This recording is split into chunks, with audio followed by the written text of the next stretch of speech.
বিজান চল আমার লগে ব্যাংকে চল। ব্যাংকে যাবো মানে? তোমার লগে আমি ব্যাংকে যাবো কেন? বিদেশ থেকে আমি একেবারে চলে আসছি, আসার পরে সংসারটাও আলাদা করে দিচ্ছস। ঘরে বাজার সদাই কিছুই নেই, ঘরে চাল ডাল বাজার সদাই করতে হবে। তোর অ্যাকাউন্টে যে আমার জমানো টাকা আছে সেই টাকাগুলো তুই আমার তুলে দিয়ে দে। ভাইজান তুমি এটা কি কও? তোমার টাকা আমার অ্যাকাউন্টে কোথেকে? আমি বিদেশ থেকে যত টাকা পয়সা পাঠাইছি সব তো তোর অ্যাকাউন্টে পাঠাইছি। আমার জানা মতে এখনো পর্যন্ত তোর অ্যাকাউন্টে আমার 2 থেকে 2.5 লাখ টাকা জমা আছে, তুই সেই টাকাগুলো আমার তুলে দিয়ে দে। ভাইজান তোমার বয়স কি ঘুমে হয়েছে নাকি? তুমি বিদেশ থেকে টাকা পাঠাইছো, সেই টাকা এখন পর্যন্ত আমার অ্যাকাউন্টে রয়েছে।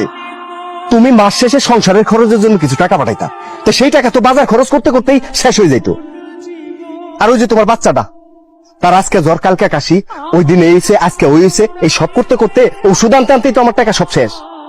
হ্যাঁ বউ যে 2 দিন পরে মার্কেটও যায়, পার্লারে যায়, বুড়ো ফ্লাক করে, ফেসিয়াল করে, হেডি কও নাকি? এই যে একটা ভালো কথা মনে করছো, হ্যাঁ?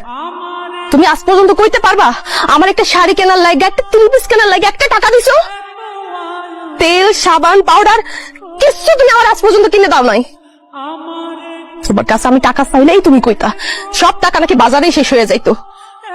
এখন কেন তুমি আমার জামাইয়ের কাছে আমার নামে মিছা কথা কইতেছ? আমি খুব বিপদের মধ্যে আছি, তুই আমারে সেই টাকাটা আমারে তুলে দে ভাই, আমার খুব উপকার হবো ভাই, খুব উপকার হবো। আরে বাবা রে, 2 লাখ টাকা থাকলে কি আমি 2 লাখ টাকা আপনার খাই ফেলাইতাম? এই মিজান ওরকম লোক না। আর আমি কি আপনার কইছি যে আমার অ্যাকাউন্টে টাকা পাঠান? আমার অ্যাকাউন্টে টাকা পাঠাইছেন, সব টাকা আপনার জন্যই খরচ করছি, এখন আমরা চোর বানায় ফেলাইতেছেন। বুঝো না, বিদেশ থেকে তো একবার আইসা পড়ছে, দেশে তো কোনো কাম কাজ নেই, এই জন্য তোমার কাছে আসছি কিছু টাকা পয়সা ধান্দা করতে। একদম মুখ সামলায় কথা বলবি তুই। আমার জামাই ধান্দাবাজ না, ধান্দাবাজ হলো তোর জামাই, একটা বেঈমান প্রতারক। বছর বিদেশ করছো, কিছুই তো করতে পারো নাই। যাই টাকা ইনকাম করছো, ভাই বোনের মানুষ করছো, আর সংসারের পিছে খরচ করছো, রাখার মধ্যে খালি এই জমিটুকু রাখছো। আর বিদেশ থেকে আইতে নাইতেই এই জমিটা বিক্রি করবা কেন? চাচা, এত বছর বিদেশ উঠছি, মরুভূমিতে কাজ করতাম, দিন রাত 24 ঘন্টা মরুভূমির মধ্যে কাজ করতে করতে শরীরে রোগ বালায় বাধায় ফেলছি, তাই কোনো কাজ করতে পারতাম না, শরীরে শান্তি দিত না। মালিক পক্ষ বুঝতে পারা আমার আর রাখলো না, দেশে পাঠায় দিল।